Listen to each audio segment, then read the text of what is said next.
we talked about, well, whether the global shipping supply chain can cope with future shocks and what those shocks might be. Now, please add any more that you can think of that I'm not going to throw at you. But the big one for me is what we talked about briefly earlier. It's the strikes by ILA longshoremen at US East and Gulf Coast ports, which are looking ever more likely on 1st of October. The existing contract with employers ends on September the 30th. That would be a pretty devastating blow to supply chains, but also probably a pretty devastating blow potentially to democratic hopes of winning the presidency again, I guess. No one wants this on their watch, do they? The issue is, if you think back to the pandemic when we ended up with these phenomenally high record rates, that took place in two stages. Stage number one was the pandemic and the immediate ripples. That led to rate levels that are more or less matching what we have today. Then you had a period in early spring 2021 where rates were slowly going down, as we are beginning to see now. Then in spring 21, you had the Ever Given vessel that got stuck in the Suez Canal. That was a trigger event for rates to double and get up to those extreme highs. If we get a strike on the US East Coast, it will have the same effect.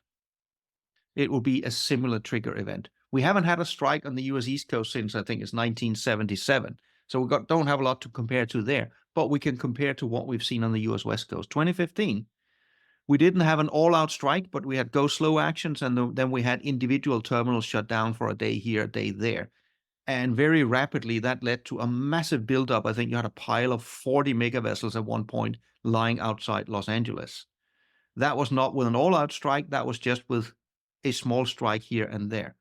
Should this happen on the US East Coast, keep in mind we have zero excess capacity in the world. So this would have the same effect as the blockage of the Suez Canal in 21. And shippers should prepare themselves for, if we get a widespread strike on the US East Coast, plan for rates to go to the same extreme records as we saw during the worst of the pandemic. So total carnage. Yes. Um, do you think there's to a degree there's been a bit of front loading just to avoid this? Is that been the driver of any of those early shipments? Yeah, I think that is a significant driver in the US. In the US, it has been concerns over that we might have these kinds of disruptions.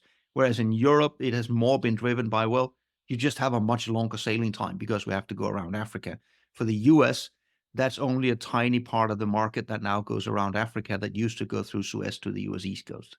What sort of ripple effects could it have away from that, say, Asia US East Coast trade or trades into the US East Coast? No, I Because mean, as you say, it's I everything's mean, stretched. yeah, I mean, if you have a strike on the US East Coast, that impacts all services. So it's also the Atlantic services that comes from Europe. It's the Latin American services that comes from South America and Caribbean.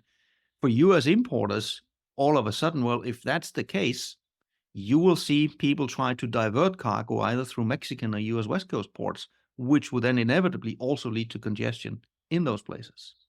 And maybe you'll get some container lines plunging in like we saw into the US West Coast, hoping to get hold of some of those high rates.